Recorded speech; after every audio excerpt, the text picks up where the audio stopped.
Yo, how y'all doing, man? It's Lunar, and today I'm gonna be showing y'all 5 different teams that can beat all the new towers in Anime Card Clash. But before we get into the teams, man, I want to ask you, we're trying to hit 20K by the end of the month, and we're only like 900 away. I definitely think we can do it. If this video does really good, we might just be able to do it, Nope. But yeah, man, I don't want to take too much of your time, so let's get into the first team. All right, so for the first team we have over in Battle Tower, we got the Frozen, the Inferno, and the Lunar. I completed all the Frozen. I didn't complete all the Lunar or the Inferno. I'm pretty close to completing the Inferno. As you're gonna see, a lot of these teams are really RNG based, so don't expect to use these teams and beat it first try. It's going to take time, but it is possible. But for the first team, what we have is, what is this guy's avatar? All right, I'm sorry. But for the first team we have is 2 Sakuras. Obviously, we get the healing. And then we have Flame Captain here. Now, this card's ability is strictly just so it can boost the gold Flame Head Captain. Now, why we have this is so when it's on entry, anything with Flame in their name gets a permanent shield, or not a permanent, but it gets a 1-turn shield, and it also boosts their max HP by 35%, which is perfect because then we have Flame Head Captain, which his ability is crazy. Every turn, release a stack of Flame Aura that increases your health and damage by 30%, and it does it 3 times, so it's very good. And after each aura reaches max stack, reduces all damage taken by 35% and apply a burn to the field, which does 40% of this card's damage each turn to any active opponent for 2 turns. So that's going to be pretty insane. This is going to be definitely the cheapest damage card you can really get. So if you don't have Flamehead Captain, I'm not gonna lie, you are cooked. Though you might be able to get this Flame Captain replaced with something else. These teams were not assembled by me. I should actually take this a good time to shout out ZC, man. ZC, also known as RJ, over on my Discord. I really do appreciate him. He assembled all these teams for me. He could be the Avenger. I don't know. But for real, thank you, man. I really appreciate it. He made this video possible. But yeah, man, this first team is heavily RNG based. A lot of these teams really are. So you just have to have really good RNG. So don't have your expectations to just beat it first time, because it's probably not going to happen. It took me like an hour just to complete 1 floor, and I know that sounds crazy and like, what the hell would I do that for? Yeah, I'm telling you, man, there's no such thing as cheap teams. But this will work on the first story tower as well, or not story tower. This will work on the first battle tower as well as the second Inferno one, so it's pretty good. But let's move on to the second team right here. If we go to the 6th slot, we have, again, 2 Sakuras so we can heal. Then we have a Forest Sage. And then you're going to see my 30 show and you'll be like, whoa, I don't have that shit. And obviously, I don't expect you to have that. But what you want to do is place your highest stat card right here. You need a high damage card for this team right here.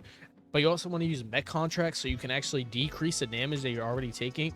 And the Forest Sage buff is helping you a ton, as well as the 2 Sakuras healing every single time you take damage. So it really cancels out. But if you don't have something that can do insane damage as well as really good HP, because in the higher floors, they do 50k a hit, so you need something good. I'm sorry, that's just how it is. Yeah, mech contract is really underrated here because the damage reduce is very helpful. It's up to you if you think it's worth having a Galaxy Hero replacement. That's your decision, but I think it is personally, just because of like, well, you're not going to take much damage. And just like the last team, it is also very RNG based. You have to get really lucky on the 10 floors you fight. But if you go over to Battle Tower and you fight, I usually can easily survive like 5 floors, but I don't know what happens, but I just die. This is the highest floor I'm on, 200. So I'm about to just show you guys real quick. If you use the Healing Fist, of course, then you pull out a Forest Sage, boom. But then you have King of Curses. He one-shots, but then look at how much damage he just got held back. Like all that thing. Oh, he just got slammed, but it doesn't matter because Sakura is going to heal him. See that heal? Perfect. But yeah, man, for the third team we have right here, we have as well 2 Sakuras, and then we have the Vase of Greed, which is 20% chance to increase all living party members' health and damage by 10% after attacking, which is very good. Honestly, you should probably just put these on the Sakuras. If you really wanted to, you could put all these on the Sakuras, the Vase of Greed, I mean, and then you're going to have your DPS card just like last time, and then you're going to put the Shinobi cells on here, which heals for 50% of the maximum health of the person you just defeated. And then you want Ainz right here. So if you don't know what Ainz does, he makes you dodge attacks if he's in the last slot. Now, it can only do it 6 times, but if you're really lucky and it doesn't happen on the Sakuras, which usually it doesn't, you can have 6 chances to take no damage, which will help you clear the floors crazy.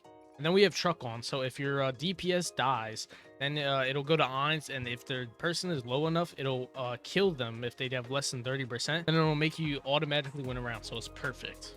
So for the last team here, we also have two Sakuras, and then we have a Eminence Scout, which is perfect. If you don't know, this card increases all the living allies HP and damage by 15%, and it also debuffs the enemies, which is perfect. Now this is going to be really good for your DPS slash HP card. Very, very good. You're going to need it.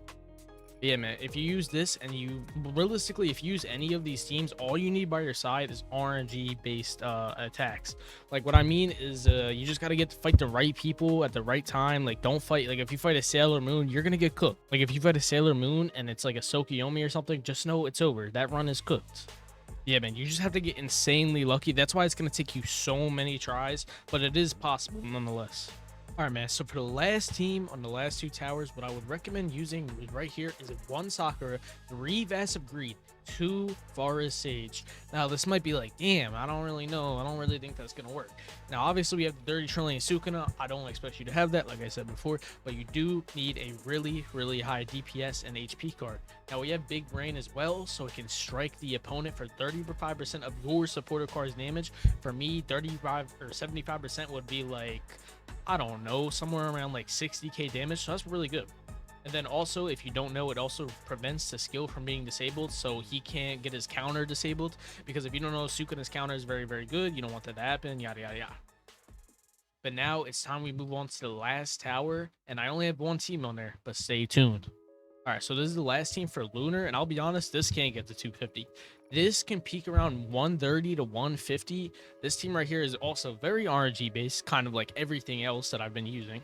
But yeah, right here we have a 50 billion captain or flame captain, and then we have 2 Sakuras as well. You're going to want all galaxy here, and then you have the flame head captain, which we already went over. The ability is very good. The stats are very decent. You're just going to have to get really insanely lucky, like I was explaining earlier. Everything is strictly RNG based when it comes to these flame head captains, all that. You just have to get really lucky with the Sakuras, get very lucky against the move you're versing, get very lucky against the cards you're versing. It's really like a whole bit of luck in the already very unlucky luck game, if you know what I mean. What? Bro, what are you talking about, man? All right, guys, so I actually have 2 Lunar teams for you. This is the second one right here.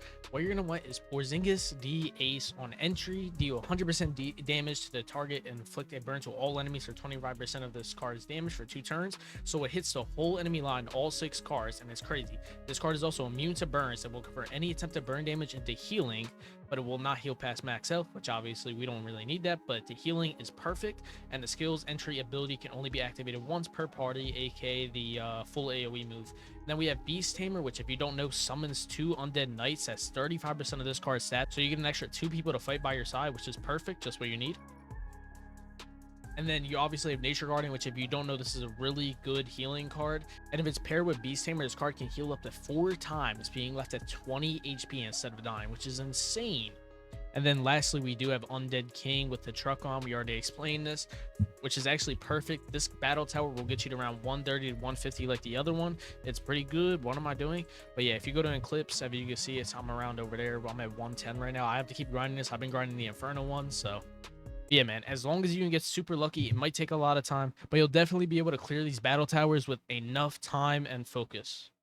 Thank you guys for watching. If you have not already, man, make sure you guys leave a like and subscribe. Even if this video helped you out a little bit, it would mean a ton to me. Like I said, we're trying to hit 20k by the end of September. I think we might just be able to do it, but I will see y'all, man. Take care. Peace.